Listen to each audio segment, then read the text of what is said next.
지난 한 주간 동안 정말 궂은 날씨였는데 이런 날씨 가운데 여러분 모두 평안하셨습니까?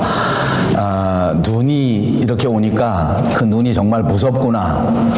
또 비가 쏟아지면 그 비도 무서워지는구나 하는 것을 다시 한번 느낄 수 있는 한 주간이 아니었나 싶습니다.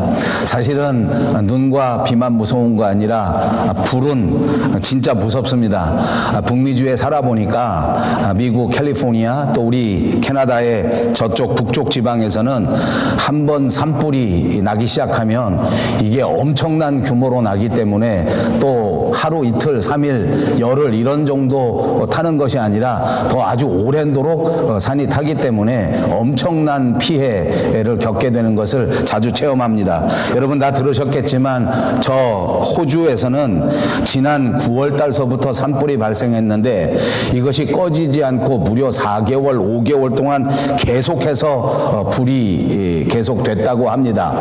여러 가지 피해가 있는데 호주가 자랑하는 야생동물들, 코알라, 또 이런저런 아름다운 동물들이 무슨 100마리, 200마리, 1000마리, 10,000마리 정도가 아니라 약 5억 마리 정도 되는 개체들이 피해를 입었다라는 그런 보도를 보았습니다. 너무나 안타까운 현실이었는데 그것이 지난주 수요일 15일에 일단 비가 와서 어느 정도 이것이 진정됐다고 합니다. 그렇게 폭우가 쏟아지고 이번에는 호주 나라에 거꾸로 폭우 때문에 피해가 생겨져서 산사태가 내고 이런저런 피해가 장난이 아니라고 합니다. 그럼에도 불구하고 아직도 이 산불이 완전히 붙잡힌 것은 아니라고 합니다. 자연환경이 좋기로 세계에서 가장 유명한 나라 가운데 하나 호주, 정말 푸른 하늘을 자랑하고 깨끗한 공기를 자랑하던 나라가 심각한 기후에 재난을 당하고 있습니다. 하루빨리 이런 모든 재난들이 진정되고 사람들도 그리고 동물들도 자연들도 회복될 수 있기를 간절히 바랍니다. 오늘 저는 불에 대한 이야기를 하려고 하기 때문에 특별히 이렇게 지구 저편에서 벌어지는 산불의 이야기로 이 설교를 시작하고 있는 것입니다.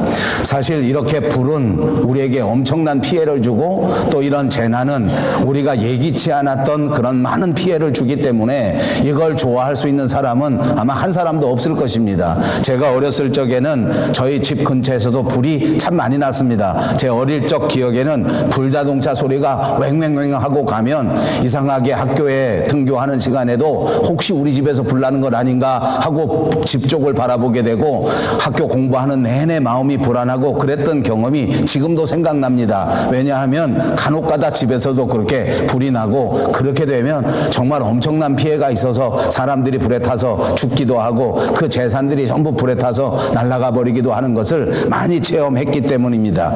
그런데 자연스럽게 불이 나고 또 예기치 못하는 자연 재해로서 불이 나는 것도 이렇게 안타까운 일인데 가끔은 누가 화가 난 나머지 불을 질러버리는 일이 있습니다. 방화 사건이라고 부르는 건데 이건 엄청난 범죄가 아닌가 생각할 수밖에 없습니다. 오늘 본문은 우리가 성경 본문이라고 생각하기에는 이렇게 당황스러울 수밖에 없는 말씀입니다. 본문 49절에 보니까 예수님께서 신이 말씀하시기를 내가 불을 이 땅에 던지러 왔다. 이 불이 이미 붙었으면 내가 무엇을 원하겠느냐 이렇게 말합니다. 이것을 점잖게 표현해서 그렇지 다른 말로 하면 예수님께서 이 땅에 오셔서 불을 지르겠다는 것입니다. 아까도 말씀드린 것처럼 불을 지르는 것은 엄청난 범죄요. 정상적인 사고방식을 가진 사람이 하는 행동이 아닙니다. 무슨 미친 사람이든지 아니면 정말 원한이 크게 맺힌 사람이나 하는 일이라고 볼 수 있습니다.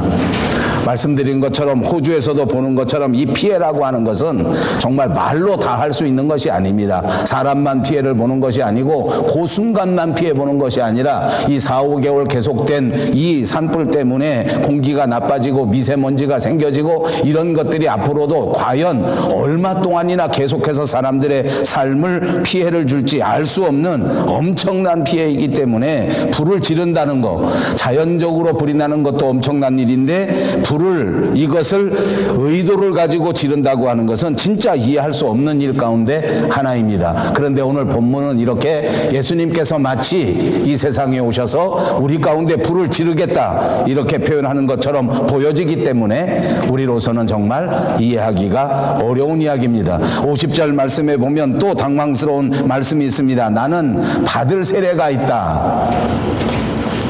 나는 받을 세례가 있다고 하는 것도 이미 우리가 아는 바처럼 예수님께서는 세례 요한에게 세례를 받으셨습니다.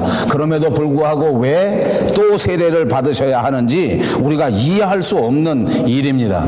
계속해서 51절, 52절, 53절에도 이해하기 힘든 이야기는 계속됩니다. 내가 세상에 화평을 주려고 온 줄로 아느냐? 내가 너에게 이르노니 아니라 도리어 분쟁하게 하려 함이로라. 이후부터 한 집에 5사람이 있어 분쟁하되 셋이 둘과 둘이 셋과 하리니 아버지가 아들과 아들이 아버지와 어머니가 딸과 딸이 어머니와 시어머니가 며느리와 며느리가 시어머니와 분쟁하리라. 우리가 잘 아는 마태복음 5장에는 예수님께서 친히 하신 말씀 가운데 화평하게 하는 자가 복이 있다. 그들이 하나님의 아들이라고 일컬음을 받는다라는 말씀을 우리가 너무나 잘 기억하지 않습니까? 이렇게 세상에서 평화하게 하고 이 세상에서 화평하게 하시는 것이 예수님께서 바라시는 소망이요, 예수님께서 이 땅에 오신 사역의 가장 중요한 일인데, 오늘 이 말씀에서는 바로 그 예수님께서 우리에게 말씀하실 때에 화평하러 온 것이 아니라 오히려 분쟁하게 만들 것이다. 그리고 너희 가정에서부터 가장 가까운 가족들 간에서 분쟁이 벌어지게 된다. 어떤 목사님이 이 대목을 설교하면서 자기는 아무리 생각해도 이 대목이 이해가 가지 않는다. 어떻게 아버지와 아들이 분쟁하고 어떻게 어머니와 딸이 분쟁하는가. 다만 이 말씀 중에 꼭 이해할 수 있는 것이 있는데, 며느리와 시어머니가 분쟁한다 하는 것은 이해할 수가 있다. 이렇게 설교하시는 것을 들은 바가 있습니다. 웃자고 하는 소리입니다. 그만큼 우리 가족들끼리 서로 화평하게 살고, 우리 가정은 특별히 하나님께서 주신 작은 교회라고 믿고 가정 안에서 기쁨과 행복을 누리고 있는 것인데, 이 가정 안에 분쟁이 생길 것이다. 도대체 예수님께서 하시는 말씀을 이해하기가 어렵고, 도대체 이것은 정말 이례적인 말씀이기 때문에 깊이 들여다보면서 예수님께서 이렇게 우리 가운데 불을 주시러 오셨다 하시는 사실과, 예수님께서 세례를 받으셨는데도 불구하고 받으셔야 할 또 다른 세례가 있다고 하는 사실이 과연 무슨 말씀인가, 오늘 우리 가정 안에서부터 분쟁의 역사가 일어나게 된다고 하는 것은 과연 어떤 말씀인가, 우리는 깊이 살펴보지 않을 수가 없는 것입니다. 그렇습니다. 예수님께서 오늘 본문에 분명히 말씀하신 것처럼 당신이 이 땅에 오셔서 하시는 사역 가운데 내가 불을 던지려고 왔다라고 표현하셨습니다. 그래서 많은 신학자들이 예수님께서 던지시는 이 불의 의미가 성령의 불이다 라고 해석하시는 분들이 많습니다. 또 어떤 분들은 이 불이야말로 심판의 불을 의미하는 것이다 이렇게 말씀하시는 분들도 있습니다. 또 어떤 분들은 오늘 예수님이 하신 말씀 그대로 가지고 와서 분쟁이기는 분쟁인데, 이것이 한 가정에서 일어난다 할지라도 그것이 믿는 사람과 믿지 않는 사람들이 겪어야만 할 분쟁이 바로 이 불이다 라고 설명하시는 분들도 있습니다. 이 세 가지가 그런대로 신학적으로 역사적으로 우리 기독교 안에서 받아들일 수 있는 해석이라고 생각합니다. 그래서 이 불이라고 하는 것이야말로 성령의 불을 의미해서 우리 가운데 성령의 불을 주시려고 오셨다 라고 해석할 수 있는 대목이 있습니다. 그런가 하면 안타깝게도 심판의 불이라고 해석해야 될 대목도 있다는 것입니다. 우리가 이 세상에 살면서 이 세상이 끝인 줄 알지만 이렇게 살다가 그만 다 맞춰질 수 있다고 생각하지 모르지만 착각하지 말라 하는 말입니다.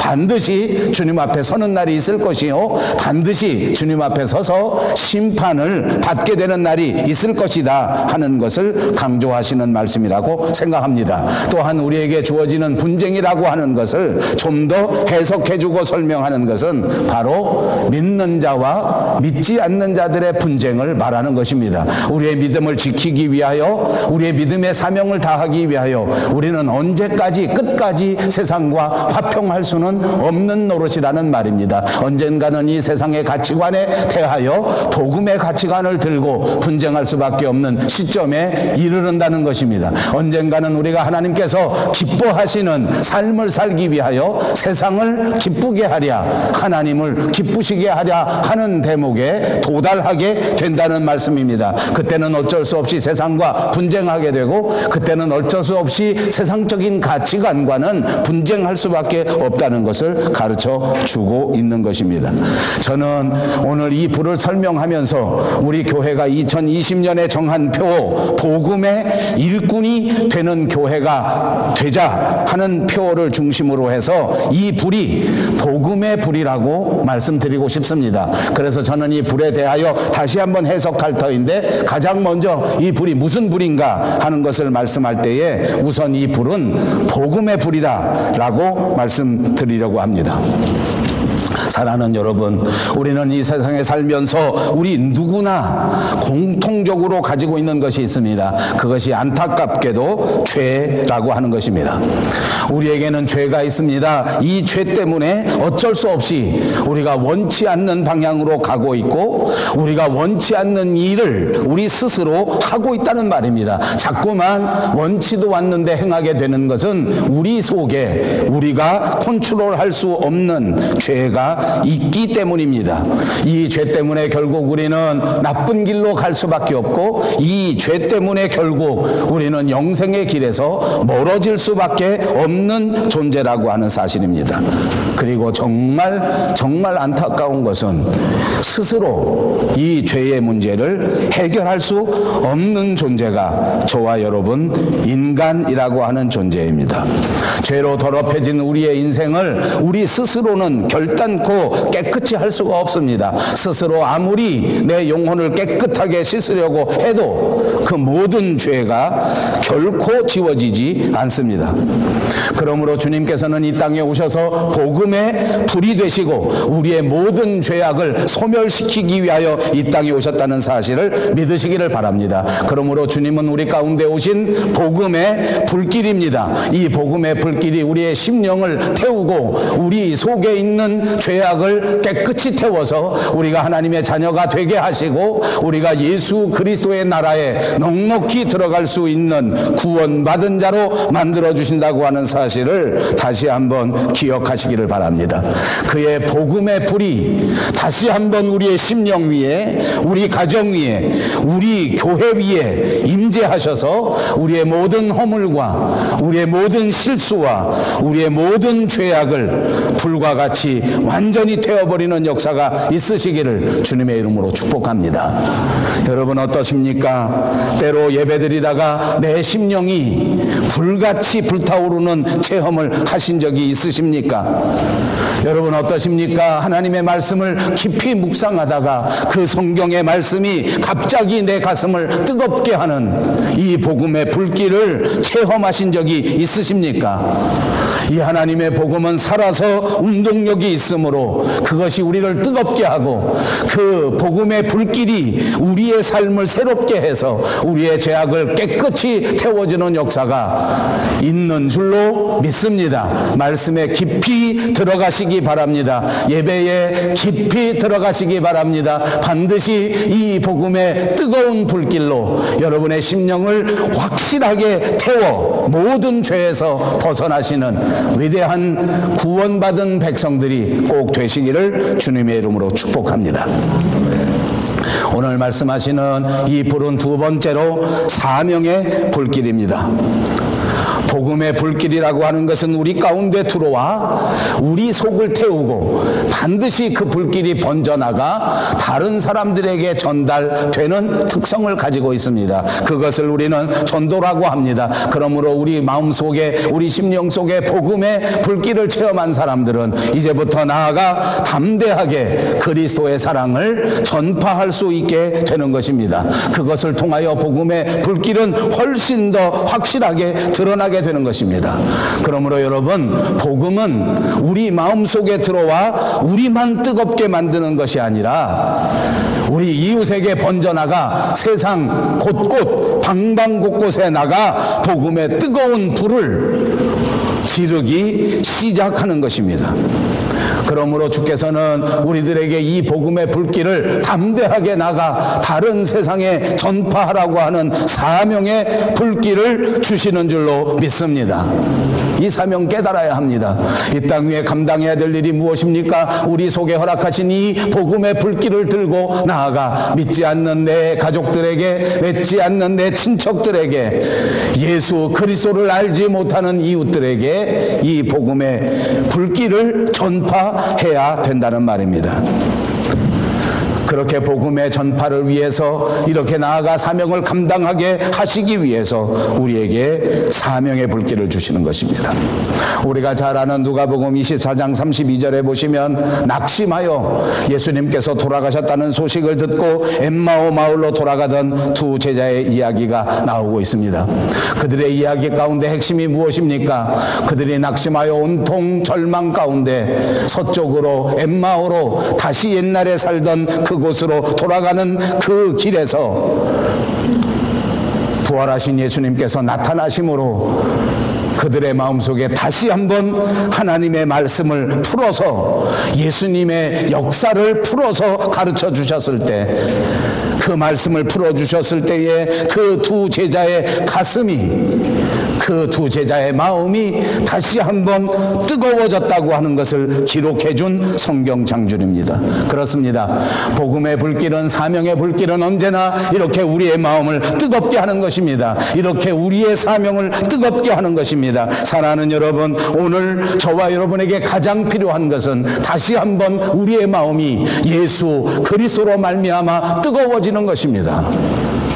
예수를 믿고 오래되었습니다. 예수를 믿고 나름대로 충성하였습니다. 그러나 안타까운 것은 우리의 마음이 그만 식어버렸습니다. 뜨거운 불길이 다 사그러져 들어버렸습니다. 더 이상 능력이 나타나지 않습니다. 더 이상 복음의 역사가 나타나지 않습니다. 왜 그렇습니까? 우리의 불길이 시들어져 가기 때문입니다. 사랑하는 여러분, 오늘 주께서 우리에게 다시 오셔서 우리 마음의 사명의 불을 던져주시기를 주님의 이름으로 축복합니다. 이제 이렇게 불길이 시들어져 있을 때가 아닙니다. 이제 이렇게 나태하게 가만히 있을 때가 아닙니다. 내가 이만큼 했으면 되었다라고 생각할 때가 아닙니다. 지금 더더욱 뜨겁게 불타올라야 할 사명이 저와 여러분에게 있다고 하는 사실을 기억하시기를 바랍니다. 예수님은 이 복음의 불길을 제자들에게 던지셨습니다. 제자들의 마음이 뜨거워졌습니다.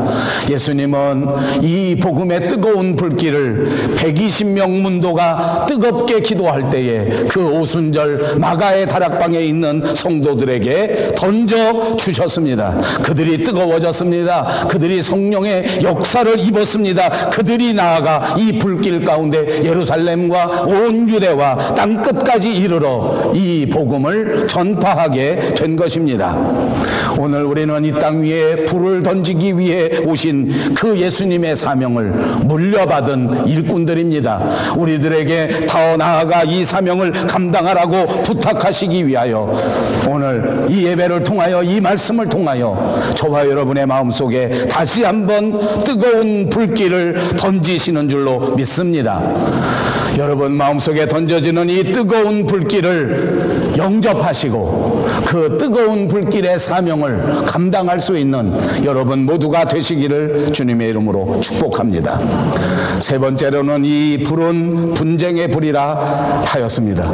51절 말씀에 보니까 내가 세상에 화평을 주러 온 줄로 아느냐, 내가 너에게 이르노니 아니라 도리어 분쟁케 하려 함이로라 말씀하십니다.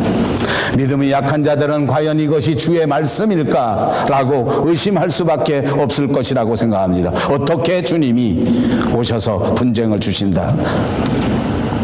그러나 여러분, 우리가 곰곰이 생각해 보면 이걸 알 수 있습니다. 오늘날 여러분, 우리 기독교의 가장 큰 도전이 무엇인지 압니까? 세상 사람들이 우리를 향해서 조롱하는 것이 무엇인지 압니까? 우리 기독교의 교리를 잃어버린 채, 예수님의 말씀을 잃어버린 채 세상 사람들과 무조건 화평하려고 하는 시도입니다. 누구하고나 같이 잘 지내려고 생각합니다. 어느 누구하고나 싸우지 않고 분쟁하지 않는 것이 하나님의 뜻이라고 생각합니다. 그리고 조용히 사는 것이 최고라고 생각합니다. 아니요, 성경에서 예수님은 한 번도 그렇게 말씀하신 적이 없습니다. 나 이외에는 그 어떤 신도 섬기지 말라 하셨습니다. 이 세상에 가장 배타적인 일이 있다고 하면 그것이 바로 하나님을 섬기는 일입니다. 하나님 이외에는 그 어떤 신에게도 구원이 있을 수 없습니다. 하나님이 없이는 이 땅 위에 완전한 평화는 결단코 있을 수가 없습니다. 하나님은 제쳐놓고 세상 사람들과 평화하는 것이 우리의 목표인 것이라고 착각하지 마십시오. 하나님이 없는 세상에 비록 분쟁한다 할지라도 하나님을 모시고 오는 것이야말로 오늘 저와 여러분이 감당해야 될 우리의 진정한 사명이란 말입니다.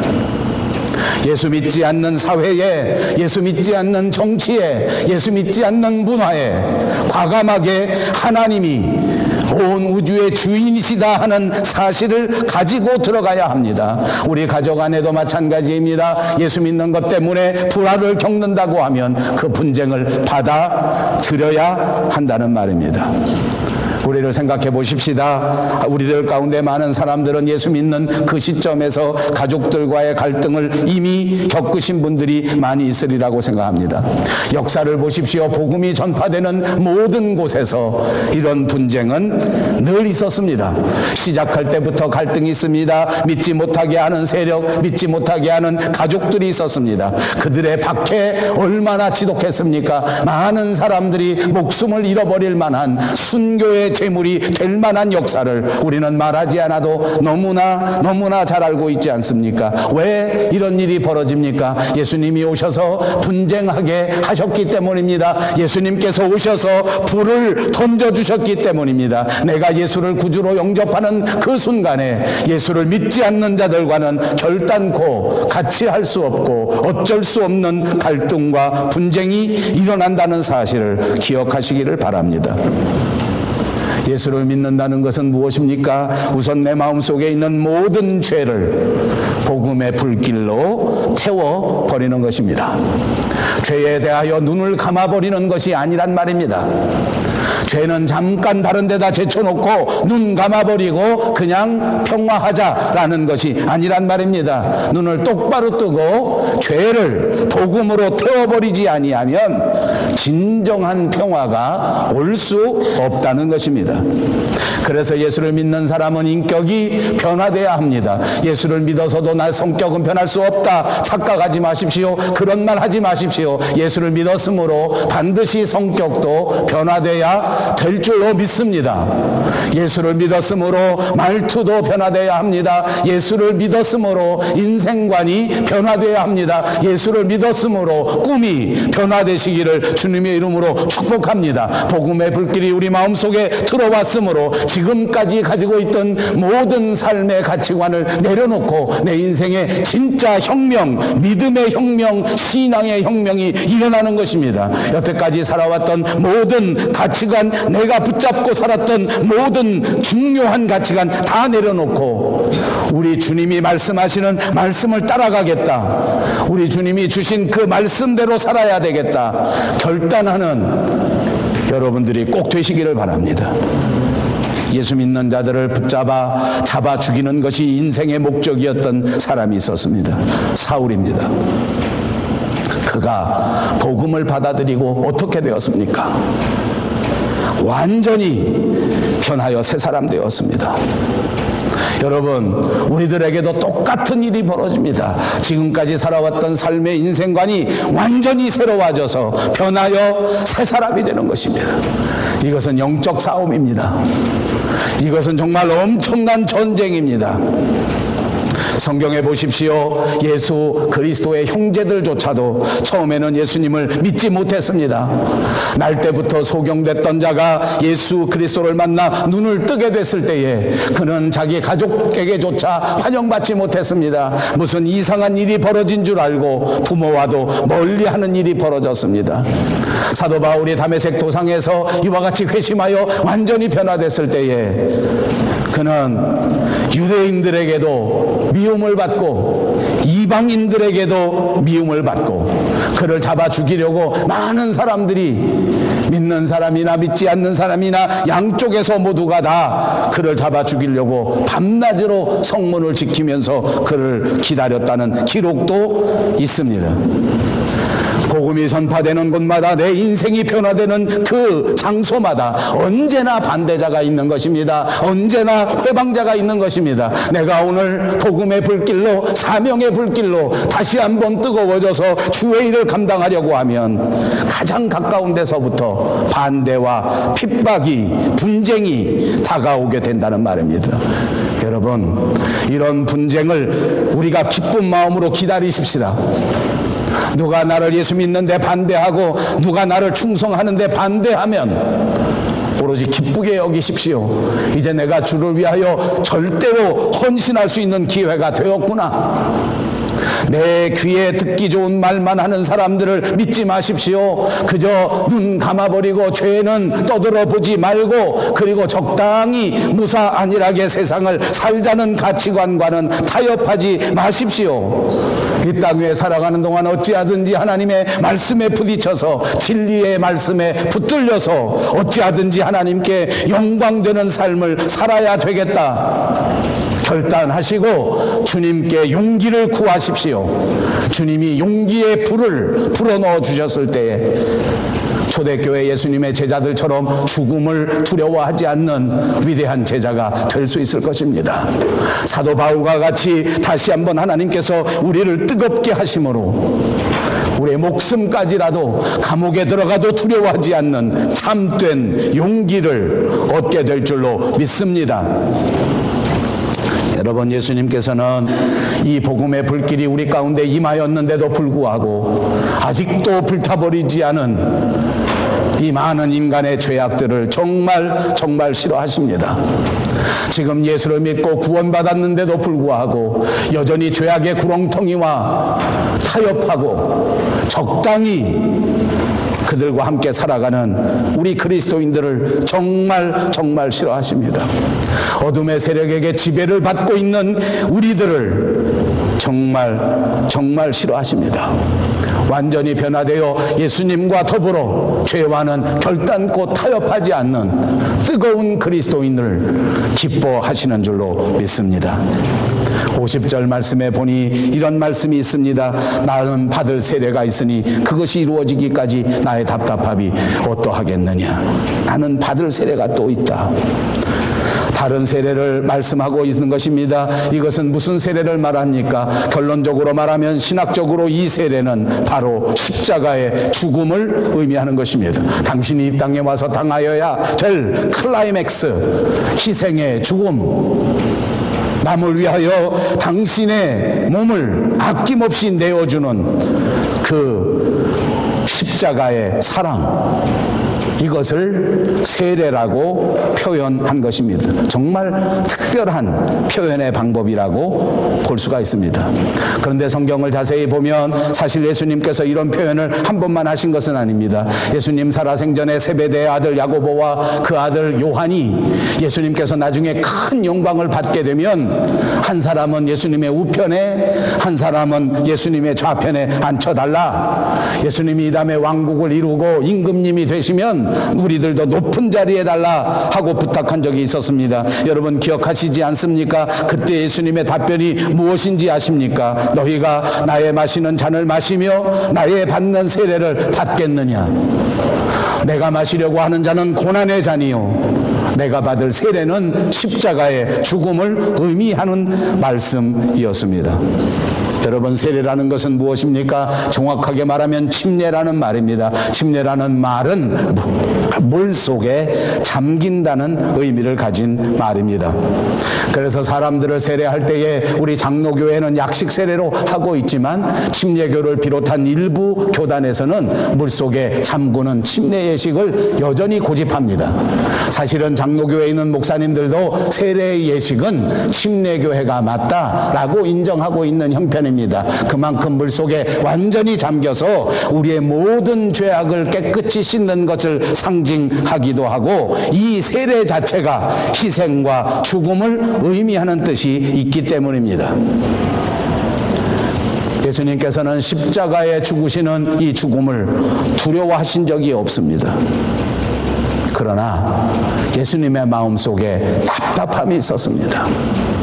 왜냐하면 예수님이 오셔서 3년 동안 이 귀한 사명을 위해서 한 걸음으로 걸어갔는데 그 제자들에게 정말 마음을 담아서 계속해서 말씀하시고 계속해서 부탁하시고 계속해서 그 마음을 새롭게 하셨는데도 불구하고 이 제자들의 마음에는 뜨거운 불길이 없었습니다. 예수님은 십자가를 향한 열정이 있었는데, 예수님은 이 희생의 십자가, 이 죽음마저도 감당하려고 하는 뜨거운 사명감이 있었는데 제자들은 그렇게 하지 않았단 말입니다. 이걸 보시는 예수님은 정말 답답하였습니다. 저는 이 설교를 준비하면서 다시 한번 제 자신을 생각해 보았습니다. 저는 평생을 예수님의 제자라고 생각하면서 살아왔습니다. 그러나 하나님 앞에 부끄럽게도 예수님이 가지셨던 이 뜨거운 열정을 그동안에 다 가지지 못했던 것 아닌가라는 생각을 지울 수가 없습니다. 주님은 이 땅 위에서 공생의 3년 동안을 감당하면서 그 제자들을 가르쳤습니다. 3년 지나면 내가 십자가의 죽음으로, 십자가의 희생으로 나는 이 세상을 떠나야 하는데, 그 다음에는 이 제자들이 이 뜨거운 가슴으로 나가 이 복음을 전파해야 되는데 그들은 여전히 먹고 살고 있는 것에, 이 세상의 삶에 빠져서 복음의 불길을 활활 타오르기는커녕 차갑게 식어가는 모습을 보셨기 때문입니다. 여러분, 저를 포함하여 오늘 이 말씀 가운데 우리가 다시 한번 생각해 보아야 합니다. 주님의 열정을 회복해야 합니다. 우리 가운데 오신 그 주님의 뜨거운 심정을 오늘 우리가 감당하지 못한다면 주님은 하늘에서도 답답하실 것입니다.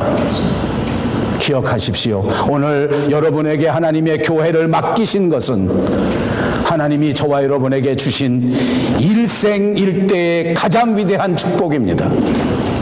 이 세상에 어느 누구도 감당할 수 없는 위대한 교회 개척의 사명을 저와 여러분에게 주신 것입니다. 지난주에도 말씀드린 것처럼 우리가 감당해야 될 이 사명 자체가 축복입니다. 하나님 맡기신 것입니다. 열정이 있으십니까?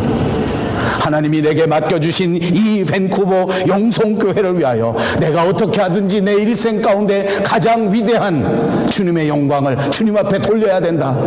내가 이 교회 섬기고 이 교회 봉사하는 동안 나는 정말 하나님을 기쁘시게 해야 되겠다.